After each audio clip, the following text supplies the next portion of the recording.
welcome to everyone. I'll be moderating this presentation by Dr. Maria Birnbaum. Myself, I am Annabelle Litosmane, a professor in the IRPS department here at the Graduate Institute. So welcome, Maria. I'm very happy to chair your presentation today. So I'll just say a couple of words to introduce Maria before giving the floor to her.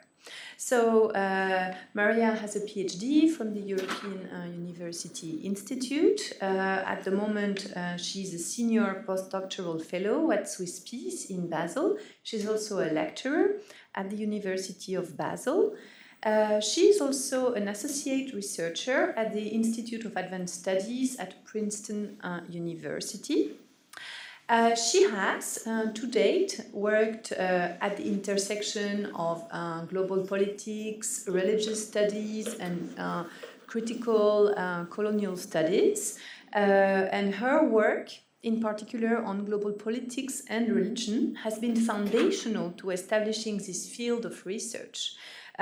She has been the founding member of an interdisciplinary working group at the University of Cambridge called Global Epistemological Politics of Religion. So today she's going to present to us her new book, Before Recognition, How the Politics of Religion Shaped the International Order. So this new book, of course, is the outcome of the work she has been conducting over the last 10 years on the topic of global politics and religion. And in this book, of course, she's going to question our assumption that the recognition of particular religions is a neutral exercise. And she will be engaging with the ordering logics that such recognition actually entails. Okay, Maria, I'll now give the floor to you so that you can actually present the contents of your research. Thanks again for accepting our invitation. Thank you. Thank you, Annabelle, and thank you all for coming on this Monday afternoon. I want to thank you for coming. I know it's a very busy time of the year. And so I want you all to know that I do really appreciate you being here. And thank you also, Annabelle, for the invitation. So I'll start with a question, not a quiz. I'll start with a question. And that is, when we say that we should engage with religion in global politics, what exactly are we supposed to engage with? And when we say that we are supposed to recognize the role of religion in international affairs, what exactly is it that we are supposed to recognize? So my name is Maria Birnbaum. I am, as Annabelle said, a senior researcher at Swiss Peace and a lecturer at the University of Basel. And I work and teach in the intersection between global politics and global history and religious studies. And I also lead, as mentioned, the Cambridge-based working group on global politics and religion called GLOREL. There. The right one. And so today I'll do three things. I will give you I will start by giving you a sort of context, where I come from, where the questions arise from. I'll talk about the book, and then I'll end by sharing the first parts of a new project that I'm quite excited to share with you. So on the most general level, I am interested in the relationship between order and diversity. And I've spent the last 15, 20 years trying to understand how religion shapes and is shaped by global politics. So I come from two different disciplines. Well, that's the... This is what you get when you spend time with me in an afternoon. You get talking heads of people. So I come from two different disciplines and work in the intersection, particularly between international relations and religious studies. And in the realm of IR theory and thought, I am specifically embedded in historically grounded and conceptually critical scholarship, such as that of Jens Bartelsen and Willem Connolly to your left. And I'm also deeply influenced by religious studies scholars such as Talal Assad, and also by those scholars who embody the link between the global political and religion, such as Elizabeth Shackman-Hurd and Isa Hussein to your right. So interestingly, these two sets of scholars, IR on the one hand and religious studies on the other, they both draw on Wittgenstein and Foucault. So this is where I come from the scholarship grounded in the study of language and practice and knowledge regimes and focused on history, theory, and concepts. So because I come from this intersection, or both from international relations and from religious studies, I ask questions that are not reducible to either of the single disciplines. So for example, IR studies the global dynamics of conflict and cooperation. And for at least 2 decades, religion has been part of that equation. So we have scholars and policymakers pushing for that we should recognize the fact, or for recognizing the fact that religion was part and parcel of international politics. So that was on the side of IR. Then on the other hand, we had religious studies, which had showed us that religion is a fundamentally contingent concept with shifting meanings relating to different actors, different institutions, different practices, different materialities. So the question then for me becomes something like this. If international scholarship and international practice are arguing for us to recognize religion, and if religion is continually shifting, then what exactly should we engage with or recognize? So in other words, if we're supposed to quote unquote take religion seriously, what exactly should be taken seriously? What aspects of social and political life is funneled into the conceptual apparatus of religion? And what are the social and political and legal consequences? Here we go. The legal consequences of these conceptualizations. What are the politics of religion and what are the consequences for international affairs? Now within all of this, within this trinity of theory, history, and concepts, my main interest lies in the question of hierarchy and power. So when I ask questions about religion and global politics, it will be from a perspective where I try to understand the relationship that are made possible by particular politics of religion at a particular point in time. So what becomes possible to do and what limitations emerge?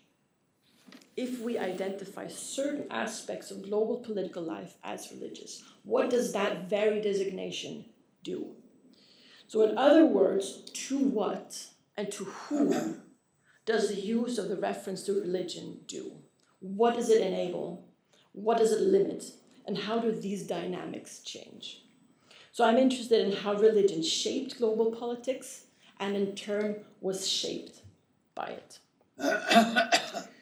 So these points of connection and these questions have felt increasingly important and relevant to our international political landscape today in the light of national and international conflicts. For example, the fact that the conflict in post-Assad Syria are read along the lines of a tension between Alawites and Sunnis. So what does it mean for the future of the Syrian state to be translated into a zero-sum game of religious difference? Or what happens to the conflict in Gaza when critique of Israel's government and military is conflated with anti-Semitism? What is possible to argue and what becomes possible to do? And what political options are lost? So all of these influences and questions and points of connection have contributed to the development of the recent book that I just completed. Here you go. That's how fresh it is. This is the cover image, yet to get actually printed, still with the with the water stamp on it. And it's currently in production with Cambridge University Press. So in my book, Before Recognition, I look at the conditions and the consequences of recognizing religion in global politics. And I point out that recognition is neither neutral nor benign. And I point out that and I argue that recognition operates through what I call a looping logics of legibility.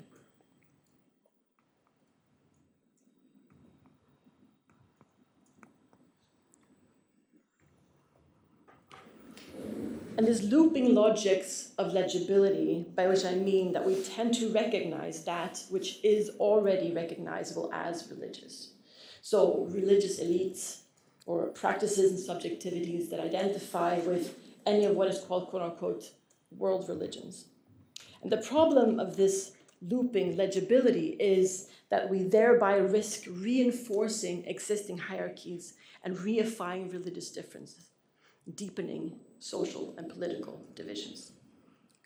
So what I do then is that I reframe religion not as a fixed object of inclusion, but as a historically contingent category of knowledge and governance.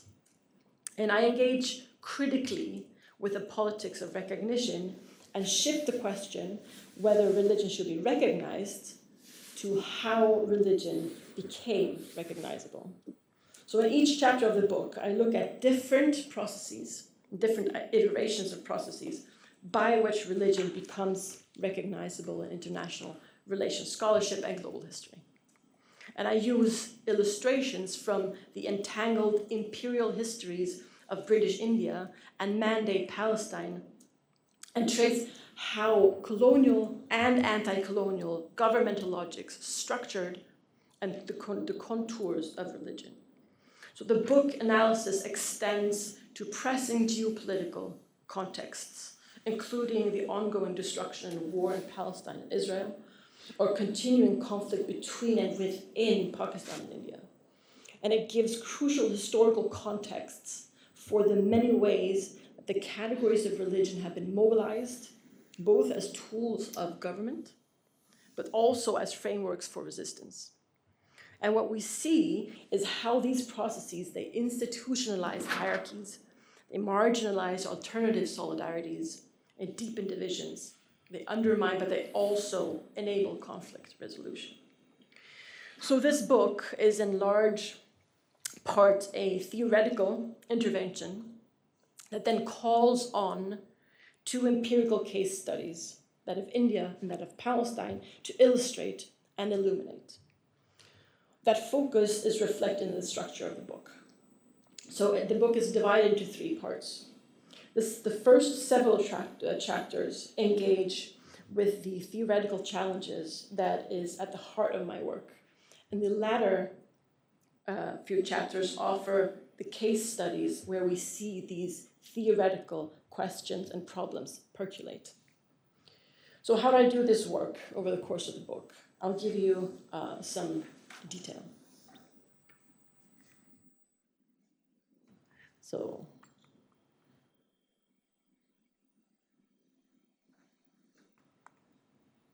part one. So the main takeaway from the first section of the book is how the critique of liberal secularism fundamentally restructured the knowledge basis for religion in IR and opened up space to engage with religion in new ways.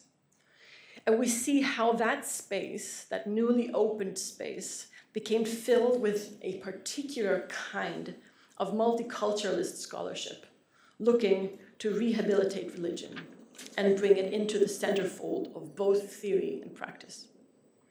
So through a study of the narrative of exclusion, so that's the critique of secularism, and the narrative of restoration, I show how these narratives were productive of that which would come to be, that would become to count as religion. So the beginning of the book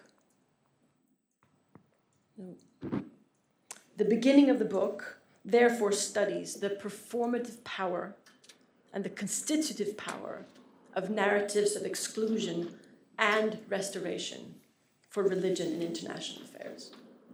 And here I argue that despite claims to the contrary, this move has done more harm than good to the study of religion in global politics because it reproduces existing assumptions about what religion is and what it does, as well as restricts the range of legitimate actors and forms of knowledge to those who are already recognizable as religious.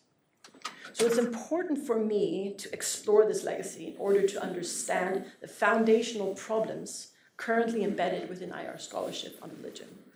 But it's also important for me to do this in order to enable an assessment of the lost potential of current scholarship on religion in other disciplines. So what this initial work does is forecasting the inherent problems entailed in efforts to recognize and engage with religion in IR and more broadly. So in this section, we also get a study of the concept of religion and international relations scholarship, and a good look at the pitfalls of multiculturalist approaches, as well as the potential of alternatives that center more around what I call genealogical care. So in here, for those of you who are interested in conceptual analysis, close conceptual analysis, we get a reading and a critique of a couple of central figures in IR and religion. Daniel Philpott from Notre Dame is one, but you also get a critique of Jürgen Habermas's post-secular society and a honing in of the potential of the genealogical care of Willem Connolly and Isa Hussein. So why is this kind of conceptual analysis necessary? It's necessary in order to understand the current ideological and cognitive biases built into the dominant multiculturalist framework on religion in IR, as well as the important for alternatives to it. So this is significant because these biases, they continue to structure the way that scholars, both scholars and practitioners, identify and evaluate quote-unquote religious conflict parties, as well as the regulation and governance of religious minorities and the politics of religious freedom. So what's important to remember is that this form of conceptual analysis, as abstract and as theoretical as it may seem, is crucial because it does two other things. First, the move to recognize religion within and beyond the state rests on claims to inclusion and diversity. This kind of conceptual study shows that that is a false claim.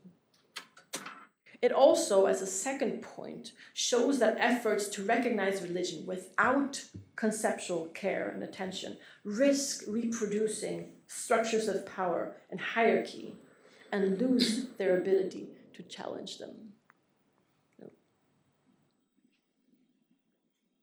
Okay, so there shall be another slide. Nope. Okay. Here we go. Analog. Usually better.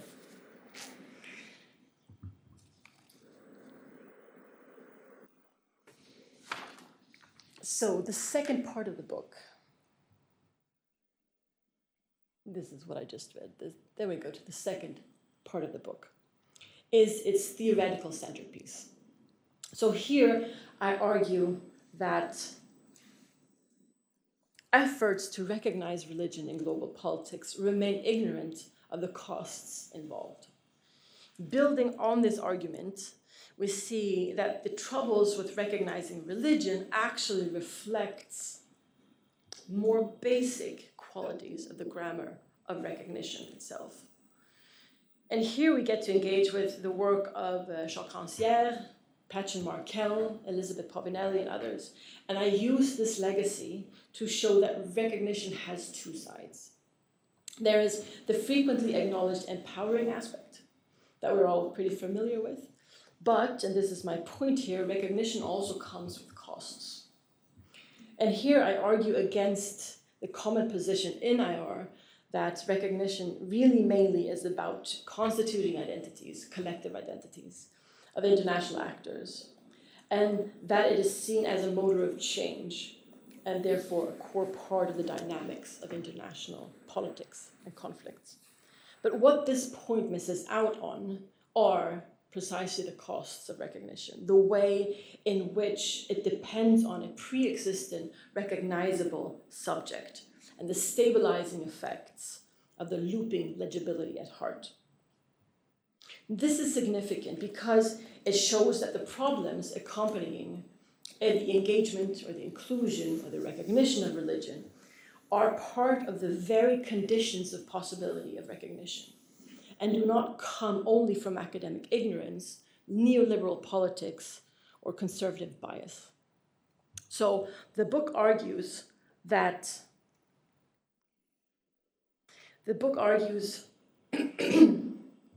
that efforts to recognize religion in global politics is two-sided, and most importantly, that when it comes to recognition, particularly around specific contingent concepts like religion, there are many significant costs.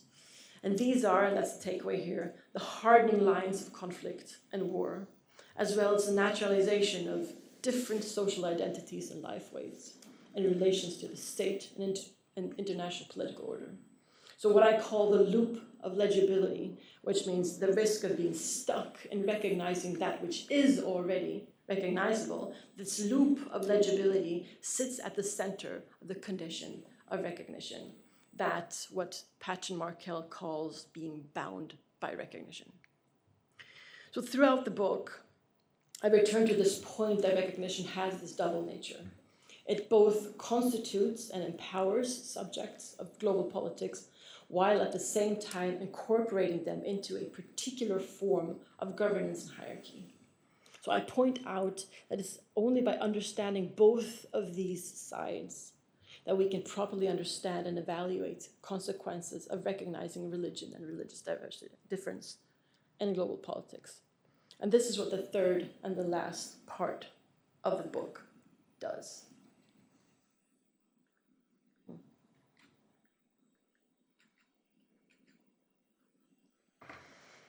So in the last section, I used two separate but interconnected cases to illuminate the arguments of the previous chapters. Here, I look at two historical cases, which is the partition of British India and the establishment of Pakistan on the one hand side, and the partition of Palestine and the establishment of Israel on the other.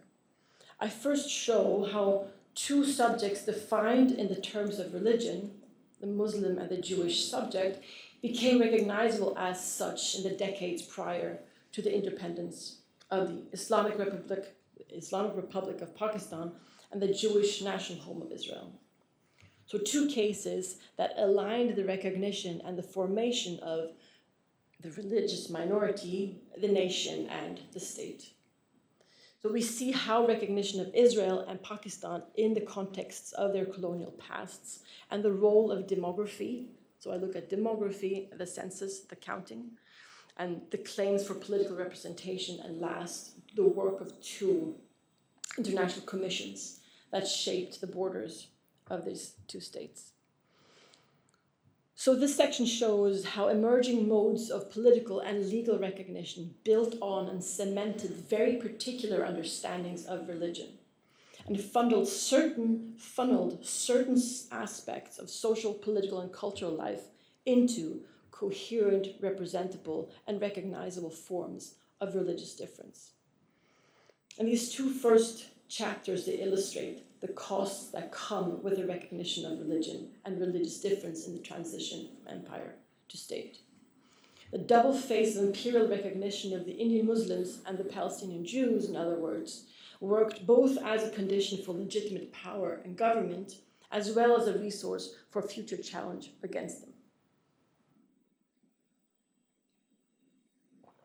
Now, both Pakistan and Israel became states back-to-back in 1947 and 1948. And they were different in most ways, but their partition and their independence unfolded in parallel. So throughout the first half of the 20th century, they were entangled through British governance. Both Pakistan and Israel emerged as nation states in which the idea of religious difference had been built in. So they were respectively a Muslim homeland and a Jewish national home. And notably, the two countries debated and resolved their nationality through a key question relative to each. Who is a Jew and who is a Muslim? So in both cases, it was central to have both political and epistemic control over religion. So I hope you allow me to flatten the historical accounts in order to illustrate a case of this twin dynamic of recognition, the case of the British Indian Muslims. So in their resistance to British colonial rule, it was necessary to identify as an Indian Muslim in order to be recognizable as a political subject formulating a critique against the prevailing colonial order. Alternatives to the colonial state still depended on them remaining legible to it. And this is really important. So those who resisted the state still had to align themselves along the unified categories of race and religion in order to be recognizable to and recognized by the state. So even acts of resistance, against the local and colonial elites helped, therefore, to reinforce the idea of a unified Muslim subject. At the same time, however, this unified Muslim subject would become a node in the anti-colonial resistance and claim to independence.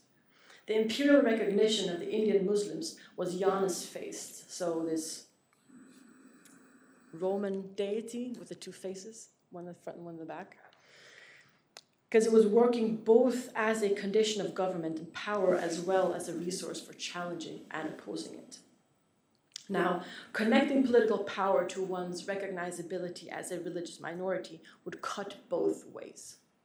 So Isa Hussein notes, and I quote, "At the level of legal and political discourse, the ability to make claims on behalf of a Muslim interest required an acceptance of the space within which Islam had been assigned," end of quote. So in her book, The Politics of Islamic Law, we see how the realm of Islamic law became intelligible as a separate category of law in Muslim societies under British imperial rule. So colonial encountered both subjugated Islamic law, detaching it from political politics, for public politics, and restricting it to the private realm of family law, but also through its codification and textualization and its reification gave Muslims, both in court and in larger society, concrete and legible resources and references for litigation and reform. So this made Islamic law a powerful tool in articulating alternatives to and challenging the authority of the colonial state. So by compartmentalizing religion into various domains and then ceding those domains to the local elite, the colonial state in fact helped constitute the private domain that Indian nationalists later cherished as free from colonial interference.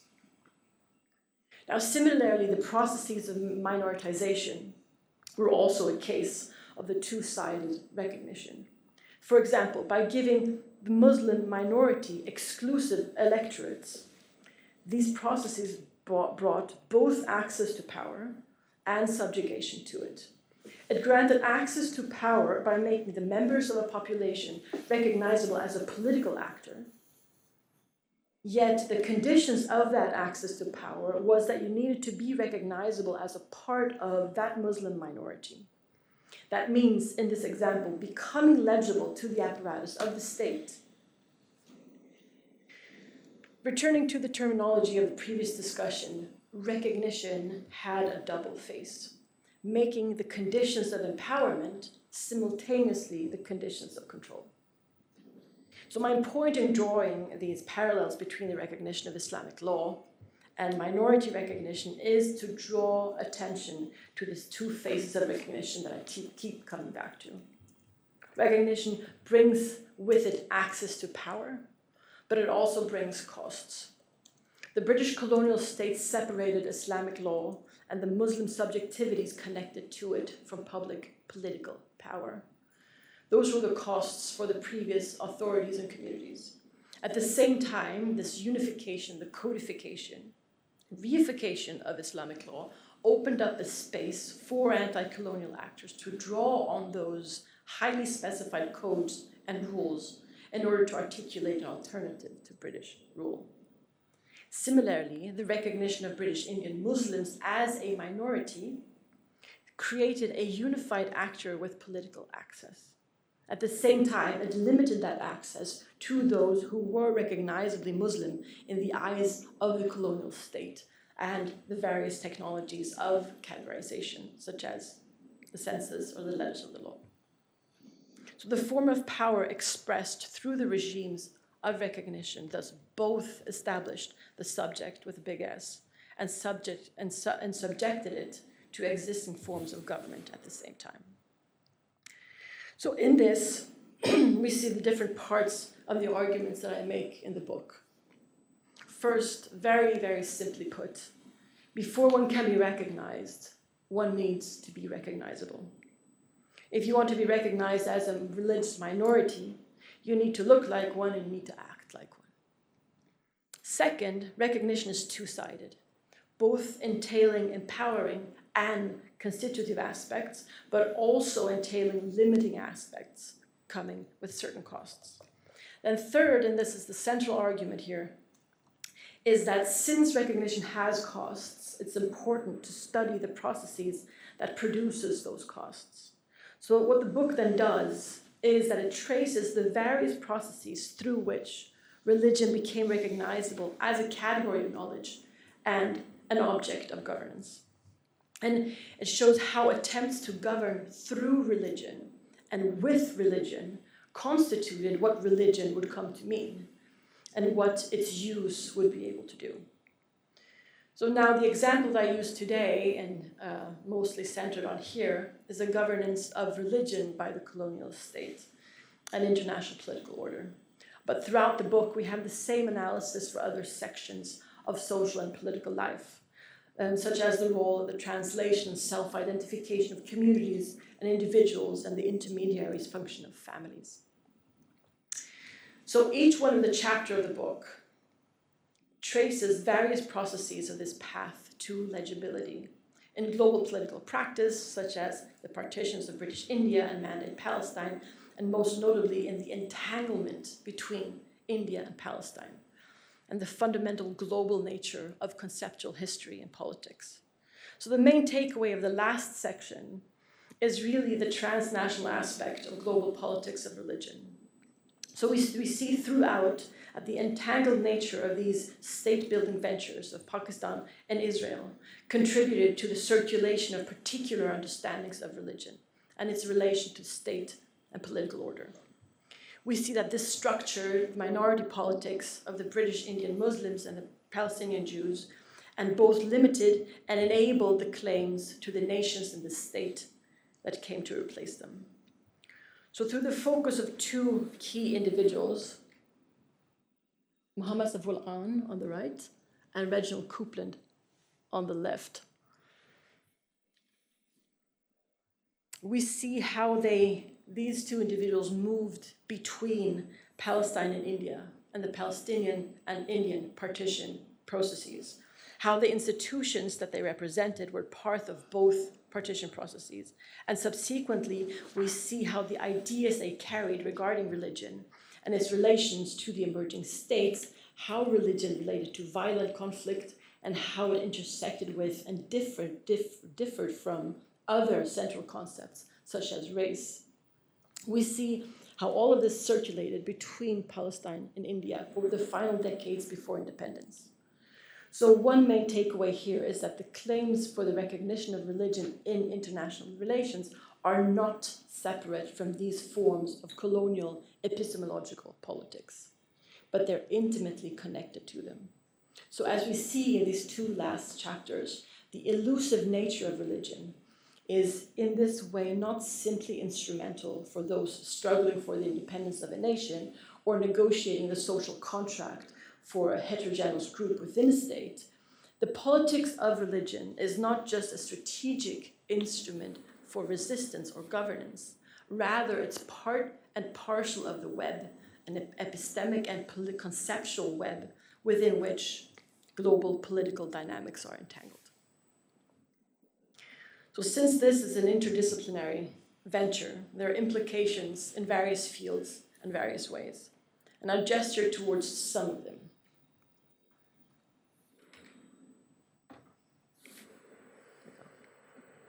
So in the field of religion and politics, the book does a couple of things.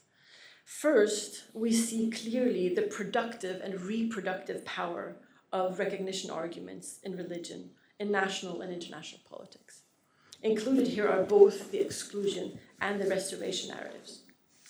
Secondly, the book reconstructs the concept of religion at work in international relations scholarship, one that is very much aligned with identitarian multiculturalism, including all the problems that comes with it. So in the field of IR, we see the two sides of recognition, in particular, the often forgotten aspects of the costs. And I argued for a greater attentiveness to understanding recognition's condition of possibility. That is to say, the processes through which subjects and objects of global politics become intelligible or recognizable as such. In the field of global and colonial history, a main contribution is the intertwined history of Pakistan and Israel, of Palestine and India, and how they both structured and were structured by the transnational circulation of the capacious concept of religion. So, of course, having recently completed the book, I could spend the next hour or so going into depth and detail of each of these empirical cases, could have a deep dive into theory, but I will, instead, as any good academic would, say, please read the book when it comes out at the end of the year. And I look forward to talking about it down the line with you. I'll be happy to come back and spend an entire day just talking book. However, there are other places that I'm now going with my scholarship, and I wanted to talk to you about as well, because they emerged so directly out from the questions that this book was addressing. And one of these is a project about unknowing, or the forms and functions of ignorance. So if the book project was about before recognition, this new project is about what comes beyond recognition. So the book and the project it grew out of was looking at the knowledge politics of religion and the performative power of recognition arguments. It circled around questions about epistemology and hierarchies. And in it, I followed the cue by historian Bernard Cohen, showing how colonial governments worked through the governance of knowledge, claiming, ordering, generating various forms of knowledge. But colonial power, any kind of political power actually, doesn't only structure what is known or what people knew, but they also structure what they did not know. And I'll give you an example of that. So a few years ago, I was in Delhi in the National Archives looking for some material on the Indian Partition Commission and the Muslim League's representation in that commission. And I was sorting through these massive amounts of documents. And I came across the hiring procedure of Cyril Radcliffe. This is the gentleman on the right, who was chosen to lead the commissions. After whom the line, the international border, was then named the Radcliffe Line. Now, Radcliffe had never been to India. In fact, according to himself, he'd never been anywhere eastward of Paris. And he didn't speak any of the languages. And he didn't know anything about the histories or the communities or the lives of the people that he was about to upend. He basically knew nothing about the place and its people. So when I first saw this, I thought that it was a kind of colonial arrogance, sending whoever had some experience with partition somewhere, applying it throughout the empire. However, what I thought was a sign of poor judgment had actually been the main qualification for his appointment. So Radcliffe had not been hired despite his ignorance, but he had been hired because of it. Not knowing was seen to be the best condition for a neutral assessment of a highly complicated and tense situation, and it was expected to allow for an unbiased verdict regarding the borders of the emerging states. Now, this connection between ignorance and neutrality, which is surprising at first, is not new. Right? We have this figure of the blindfolded Lady Justice with the scales. And we have Rawls's veil of ignorance. So there are these long-standing embodied ideas, liberal ideas and liberal ideals about the relationship between ignorance and neutrality, equality, fairness, legitimacy, and order. In public imaginary, however, we still speak of ignorance as a sort of deficiency or a weakness. And more recently, ignorance is seen almost exclusively to be about willful defiance of truth. Basically in terms of populist politics and post-truth politics. So what I'm interested in, though, is much more the broader spectrum of forms of non-knowledge in terms of not knowing, forgetting, erasing, unlearning, and loss.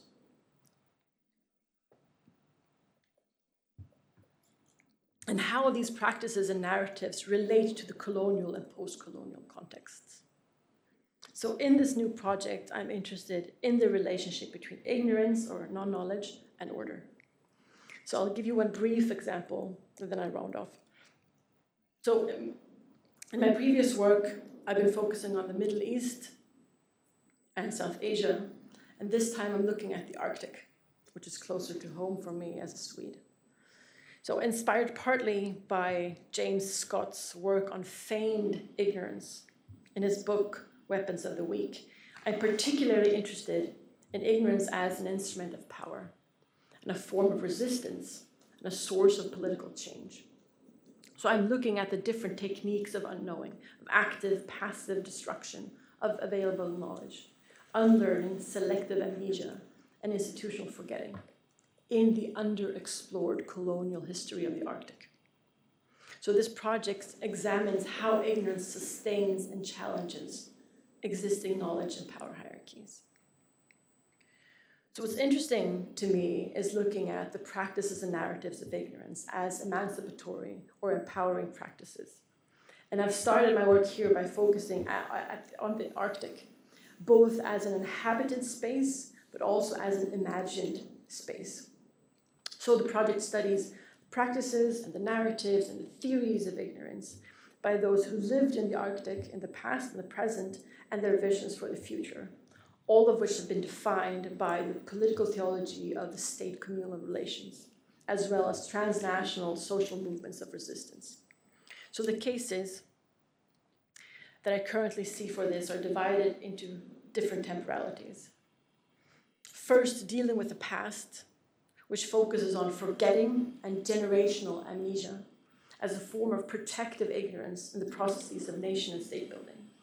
So this is about the role of forgetting as a form of both adapting to state building projects of the 18th and 19th century, but also about resisting the forces of normalization and naturalization that these projects came with. The second one is about surviving the present, which centers on collective coping strategies of trauma. For example, denial as a necessary, if just temporary, state in order to function under pressure and high levels of stress. And here we also have the feigned ignorance as resistance that Scott describes, which is about strategically misunderstanding or misrepresenting information or knowledge in order to disrupt the workings of the power structures in place. So the third case is called Visions of the Future. Sorry, swim those two around. The third one is the visions of the future, and looks at ideas of unlearning in political theology and political theory. And this relates to unlearning as an emancipatory practice, meaning unlearning knowledge that is detrimental to the self and the community, that stands in the way of reimagining a future that is not defined by the past. And here I draw on the work by Justin Richland and Bell Hooks. So by looking at the forms and functions of ignorance, we get a new perspective onto memory politics and the colonial historical legacies where ignorance features as a form of resistance and rejection rather than simply a tool of government. It also allows us new ways for thinking about alternative futures despite repressive pasts, all in a context where the religious and the secular are not the binary frameworks of interpretation, but productively nested within each other. So, as you can see, there are multiple questions and interests going on at the same time. A lot of these have been a part of what we looked at in the working group on global politics and religion. And all of these questions come together around my interest in the relation between religion and social and political order. So thank you for having me today. And what questions do you have for me?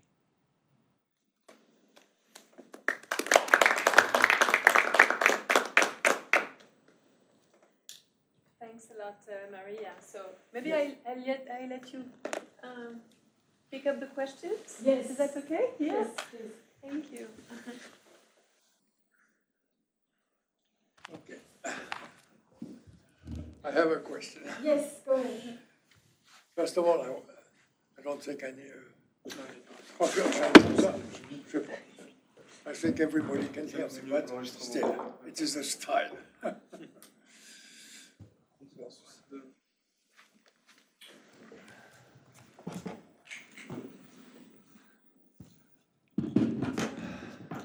Bon, s'il ne marche pas, c'est pas grave. Je sais pas que ça. Voilà. Yeah, this works. First of all, I want to thank you very much for the fascinating exposure, very, very complete, interesting, and stimulating. But the question I want to ask you is this. I try to understand why religion plays such, I speak essentially in the Occidental world now, why all of a sudden religion plays such a big role in politics, because I belong to the generation which has known the communism. And I think, I don't know whether you agree with me, that today a great problem for our democracy, which are in deep crisis, as it was between the two world wars, is the lack of a political project. When I was young, we had at least the fascism in one way, or the communism, which was more important internationally. And I think today, the lack of a political program it seems to me to be one of the reasons why there is such a concentration on religion in our democracies. I don't know whether you share this view.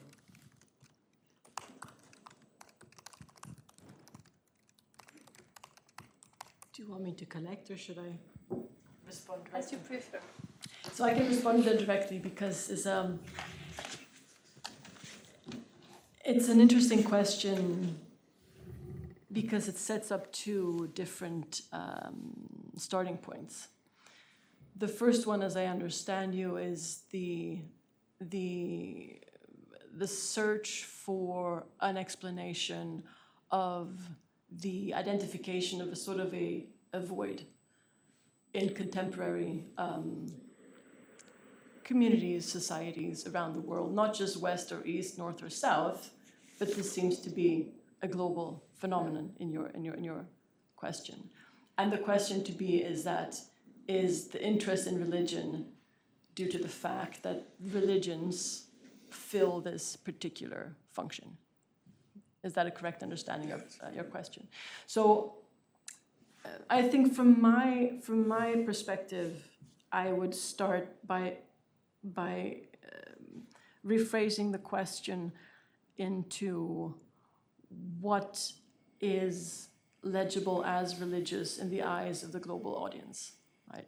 So to us, for me, just as a person socialized in the West, Sweden, Western Europe, my understanding of religion has been deeply influenced by a Protestant understanding of what religion is, right? So it's something that has an authority, it has a text, it has ethics, it has rules, and it has something that is connected to a past life experience and a deity, right?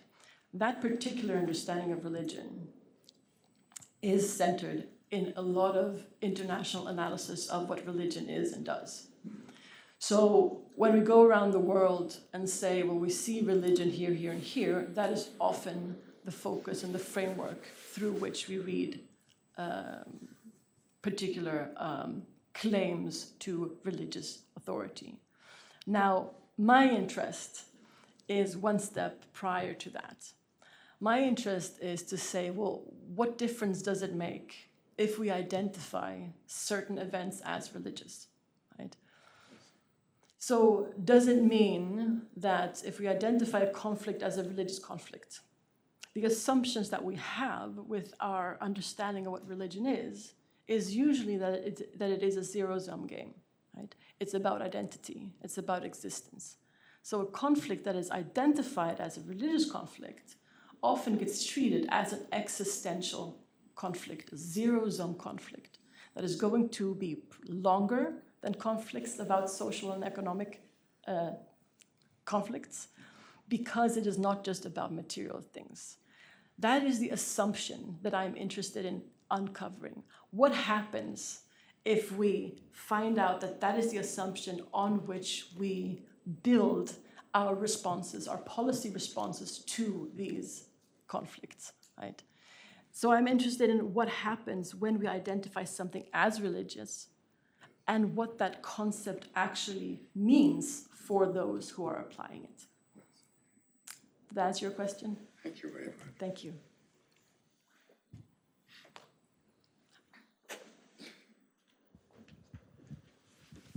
Thank you very much for the book and for the presentation, which stimulated a lot more questions and ideas.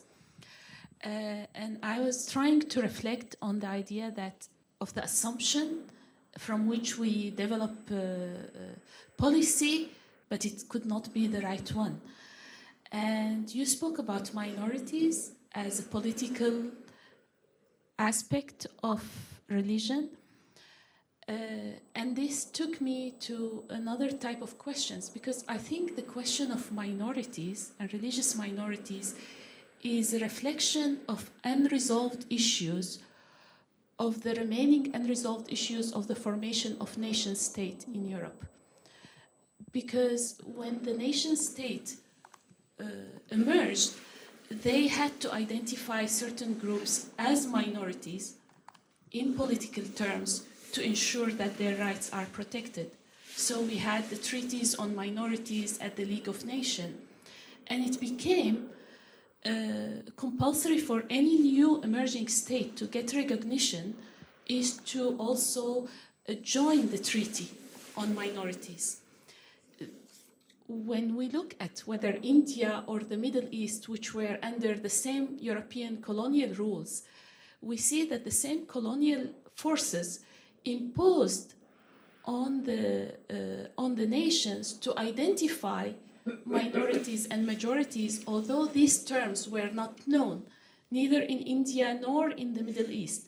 For example, in Syria, the French mandate imposed on the Syrian elite to identify which groups are minorities, and these terms were very new to them.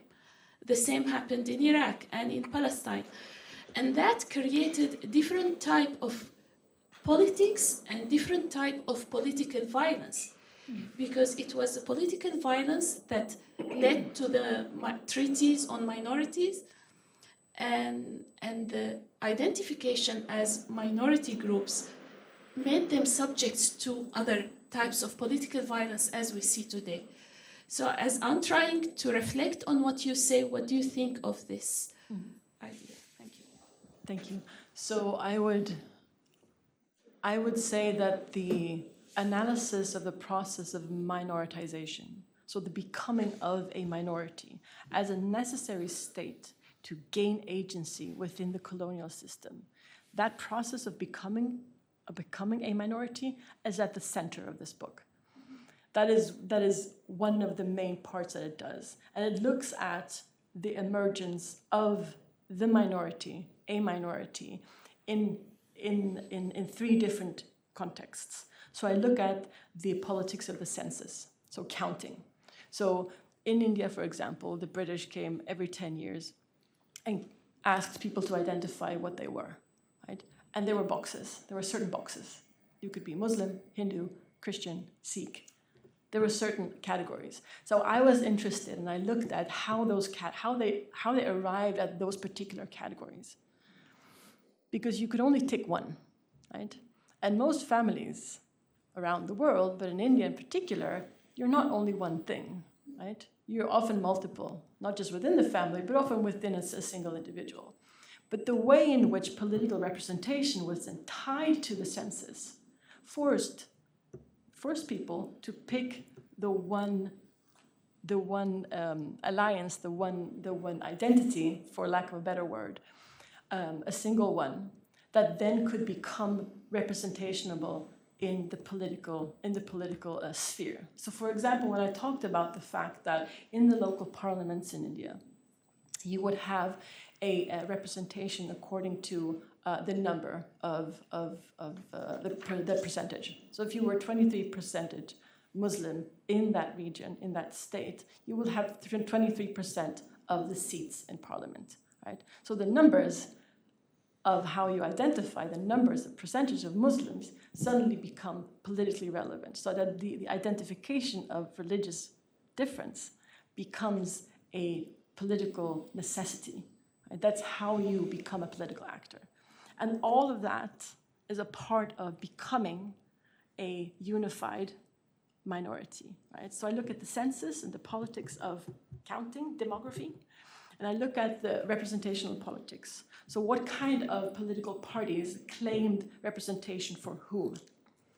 And what the consequences was, for example. And again, in India, you had Jinnah, Muhammad Jinnah, who was a strong representational leader and claimed representation for all of India's Muslims, right? The INC, the National Congress, were not happy with that claim, but in the end, that was a successful claim because that was a claim that then was acknowledged at the partition negotiations by the British and the international community. Now, that's the second. So we have the census, we have these representational politics, and then we have the border commissions. So I look at these different border commissions, both the one in Palestine and in India. And the interesting thing here is that it connects to the last part of the book, which is where I see people and institutions travel between these two partition commissions. So you have people who are part of the border commission in India, who then are part of the partition commissions in Palestine, or better say at the UN. So Mohammad Saifullah Khan, who was the right hand black and white gentleman, he was the first foreign minister of Pakistan, and he was part of the partition commission.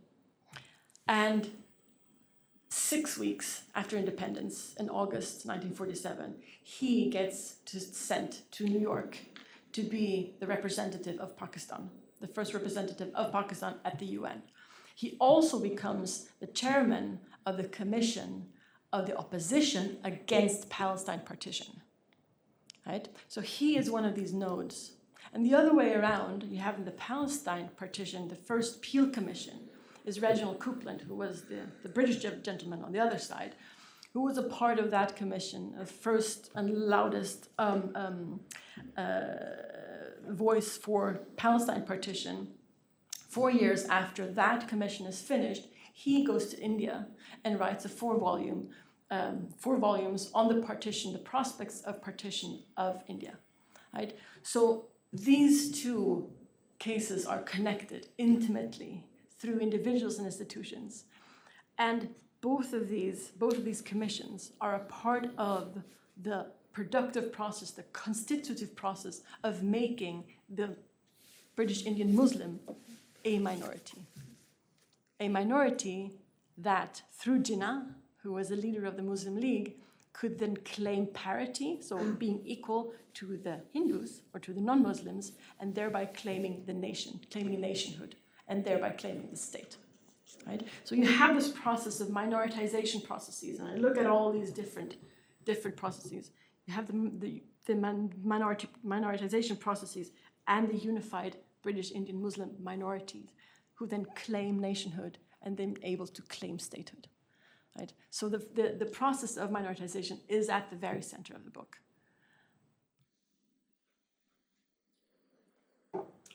Okay, thank you so much. I have maybe 2 questions. The first one, thank you very much for the excellent presentation. So you mentioned something about the liberal idea, about the relation between ignorance. Sorry? Liberal idea about the relation between ignorance and neutrality. Yeah.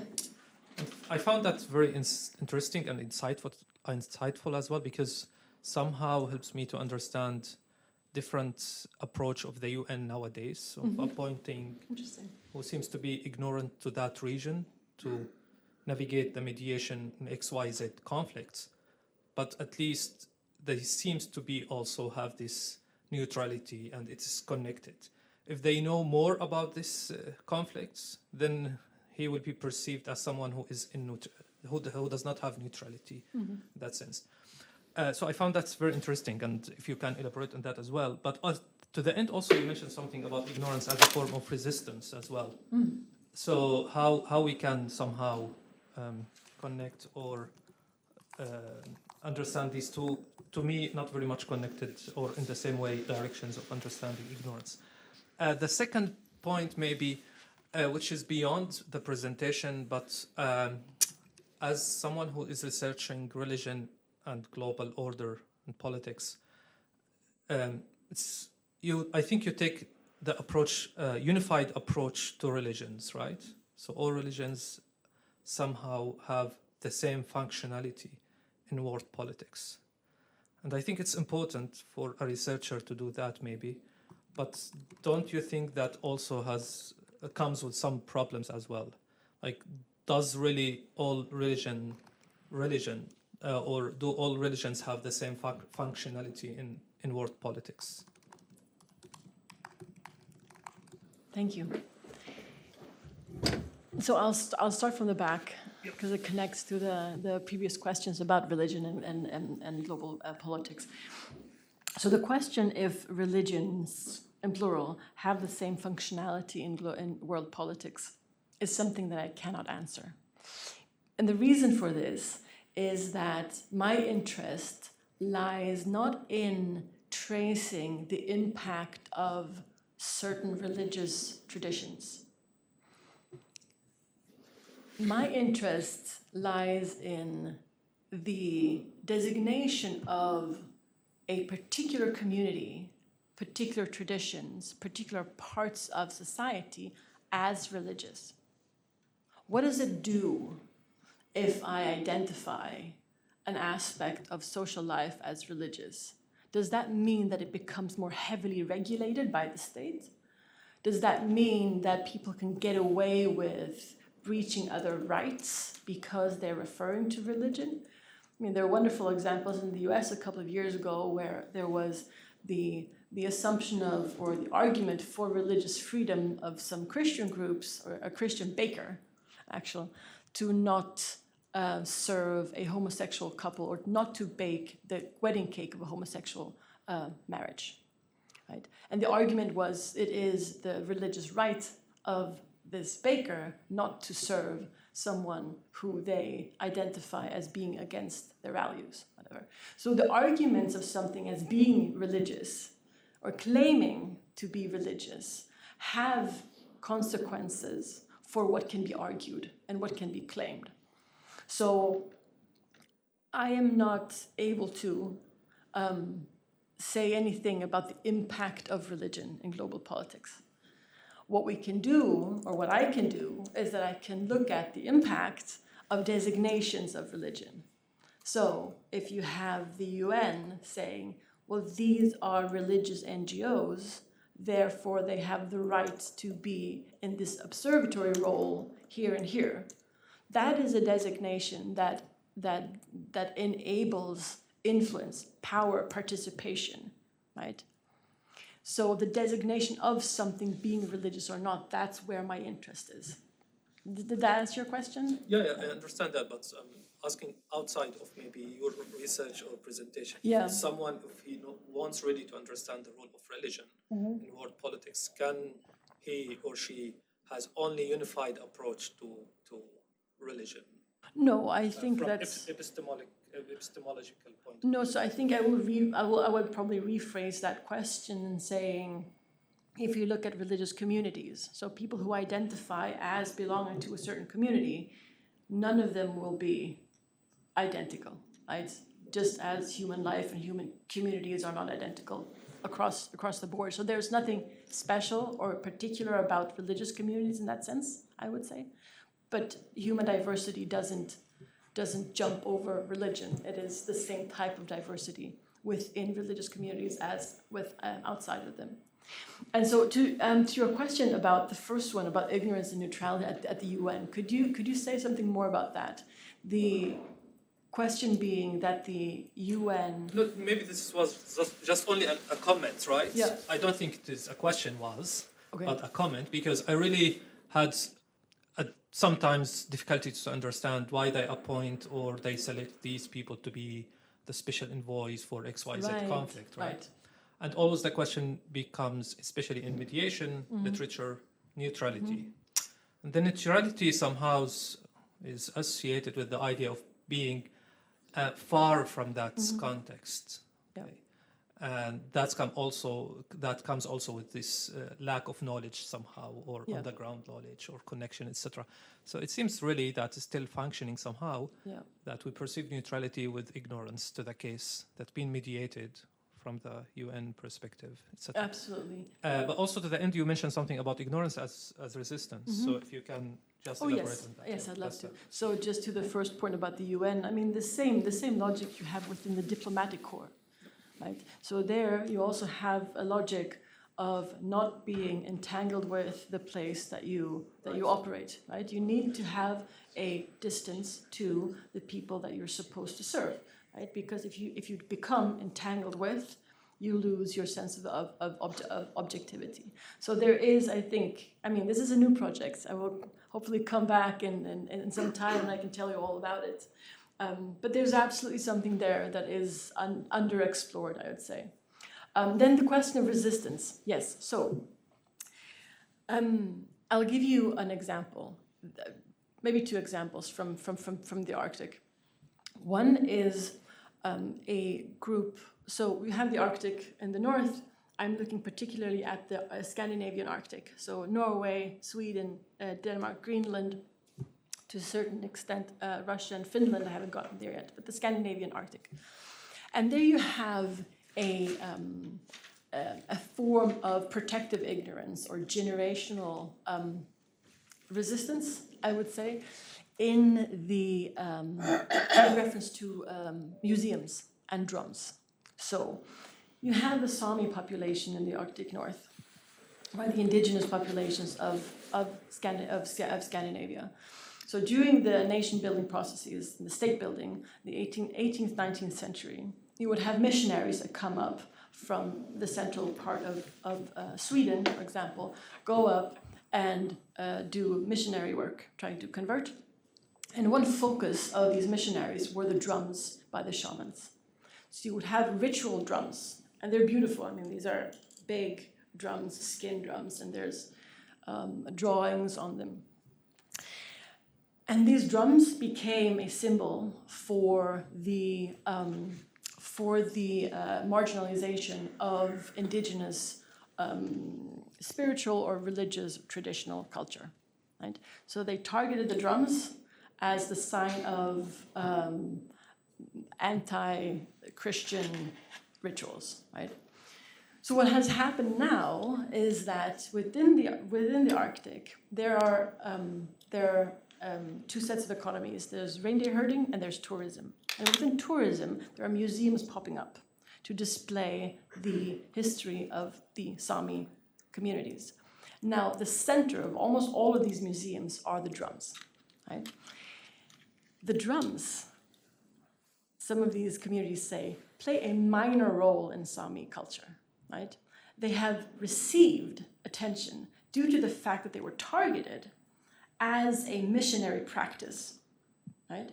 So centering the drum in the museums is actually a continuation of exactly the same colonial practices as they're trying to get rid of by exemplifying the culture. So the protective ignorance here would be the resistance of ignorance would be the active suppression of that particular part of the culture, removing the drums, and this has been done in a couple of museums, removing the drum from the collections, removing that particular form of negative identity, and the attempt of basically erasing that part of colonial history. So creating ignorance in the generations to come, because they will then, the idea is, not learn about these particular drums as a part of their culture. So it's a part of a resistance movement in reclaiming the authority to tell your own story and not be defined by missionary sort of anti-Sami missionaries. So that's a form of resistance. I'll come back if we have some time. I'll tell you another story because this could go on for ages. Yes, please. Thank you very much for your presentation. It is indeed thought-provoking, and I wanted to ask you about the process of recognizability that you mentioned before, where practices and how people look, you said, it's a very important part of this process. So I would be curious to know more on what did these two gentlemen in this case see as practices to count as religion, and what did not enter into the boundaries of practices that are religious and practices that are not religious. Yeah. Thanks. Thank you. That's a wonderful question. So I'll take one example for each, and I'll do it with religion and race because it's a nice tension. So for Coupland, the British gentleman on the left, the British. So he goes to Palestine in 1936 as a part of the Peel Commission. And he travels around Palestine, he interviews, and he writes this 400-something page document about life in Palestine. And within this, he describes the population, the Jewish population. So for him, the Jewish population, there is basically no difference between religion and race in his account of the Jews in Palestine. The Jews are a religion, they are a race, but, and that's interesting, they are an essential category, right? But there is nothing conflictual about their existence. So when they live side by side by others, by Arab Christians or Arab Muslims, there is no necessary conflict that needs to happen, right? This is an imperial logic where nations, in his mind, nations or races or religions can live side by side, right? When he then goes to India, he looks at the Muslims, the Indian Muslims, Now here, race and religion are separated. And religion is something that needs to be overcome for the violence and the conflicts to end, in the Indian case. So for the Muslims, he say that religion and race are separated, and the fact that the British Indian Muslims cling to religion as a central part of their both the claim to a nation, claim to a state, or claim to difference is something that needs to be overcome. And he said it's been overcome in the Ottoman Empire, it's been overcome elsewhere. It's only sort of, this is a remnant of old anti-modern, old traditions. So for Coupland, it depends on whose religion it is, right? For the Muslims, they're a race, but they can choose away their religion. For the Jews, they're a religion and a race, and that's it. Khan, on the other hand, he has a much more sort of careful understanding of what religion is and what it does, in that he says that it is through the subversions, through the subjection to the British colonial state, that the Muslims are identified as a single community, right? And he has a reason to do that, because Muhammad Subullah Khan is Ahmadiyya, which is a minority in Pakistan today. And he and Ahmadiyya were not, then later in the Pakistani state, were not acknowledged to be Muslims. And he was chased out of his role as a foreign minister in 1953 in anti-Ahmadiyya riots. And so he has this very sort of almost, it's almost, I don't want to say postmodern, but it's a very deconstructed understanding of what religion is and what it does. And that is no different in the case of Palestine. Right? So we have these two very different cases. Now to the Ahmadiyya, what happened, speaking of becoming recognizable as a religion, becoming derecognized as a religion, is then in the 70s and the 80s, there are, the Supreme Court in Pakistan decide that it's illegal for the Ahmadiyya to identify as Muslim. And the way they do it, so the way they argue, are by trademark law, international trademark law. And the references are made to American and to British trademark law.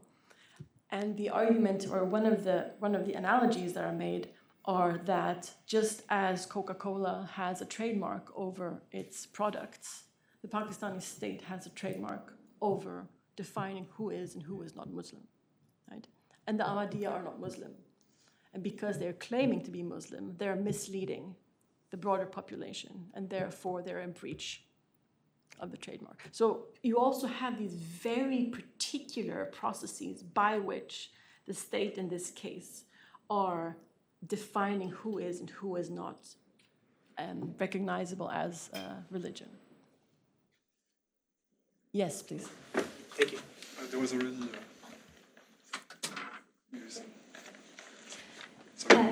Thanks, Maria, for a really fascinating presentation of your book. I really enjoyed the way you talked about the politics of recognizability, of course, and the way it's related to the practice of counting. It really resonated to some of my work, of course, on more like contemporaneous processes in global governance, and also the processes of categorizing. So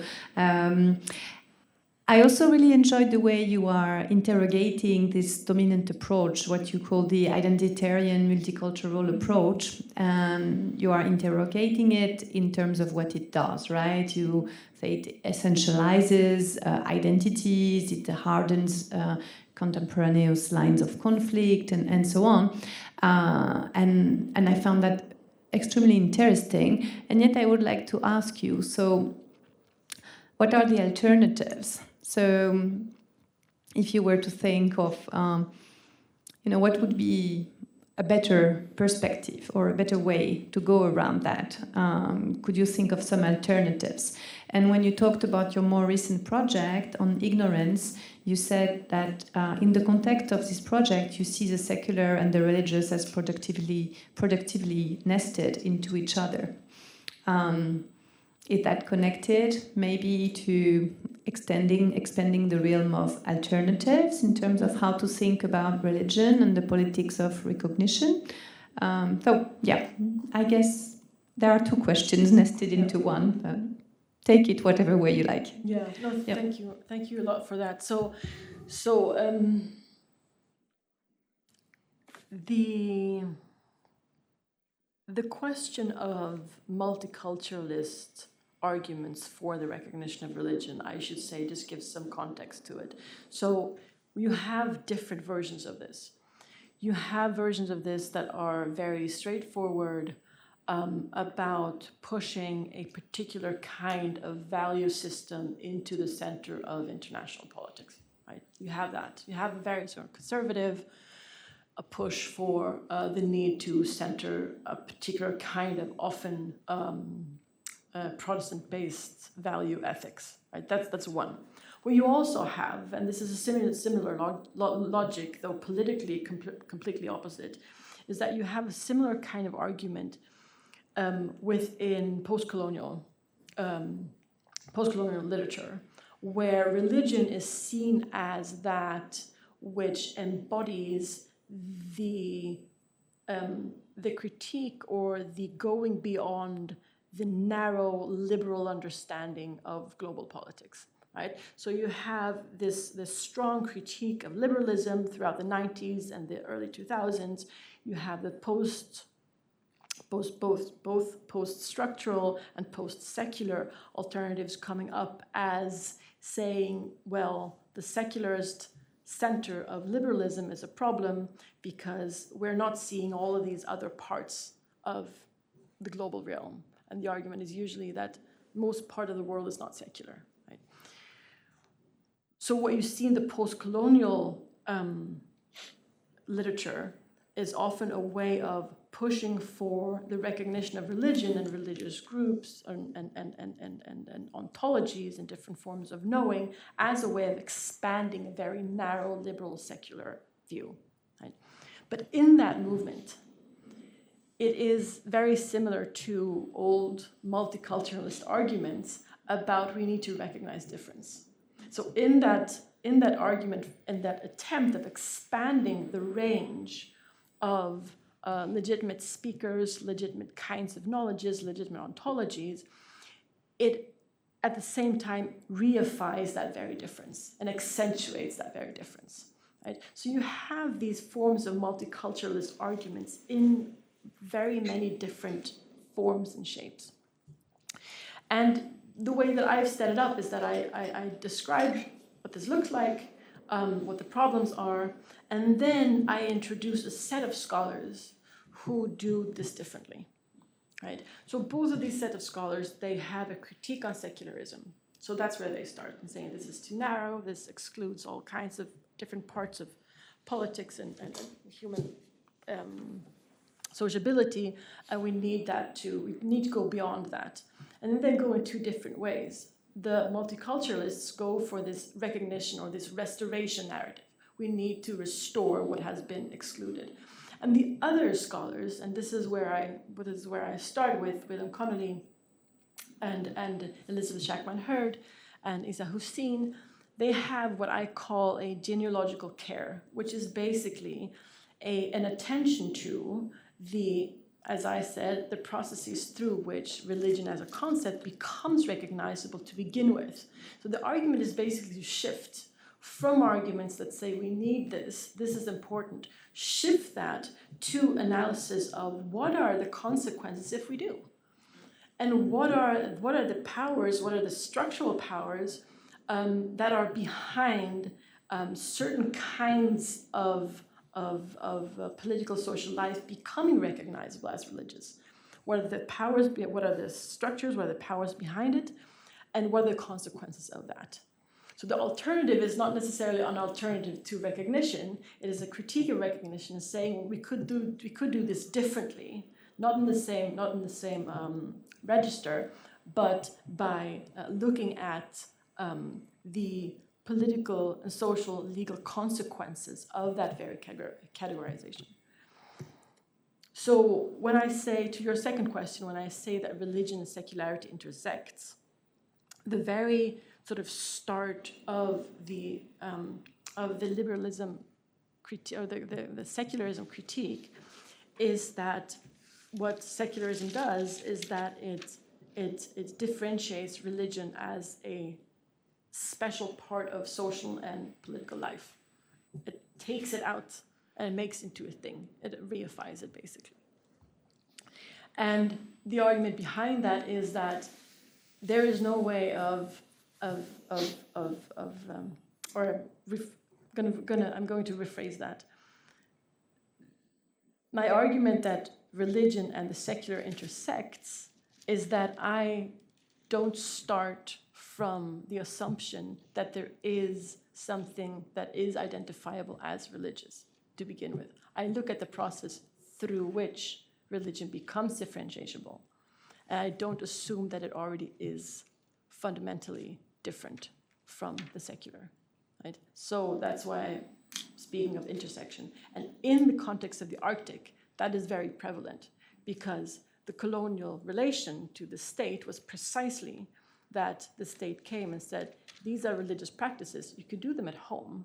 You cannot do them at school. You cannot do them in public. You can definitely not do them in politics, right? So a part of colonial history is differentiating a certain part of social and political life as religious and separating it into the private. Okay, thank you.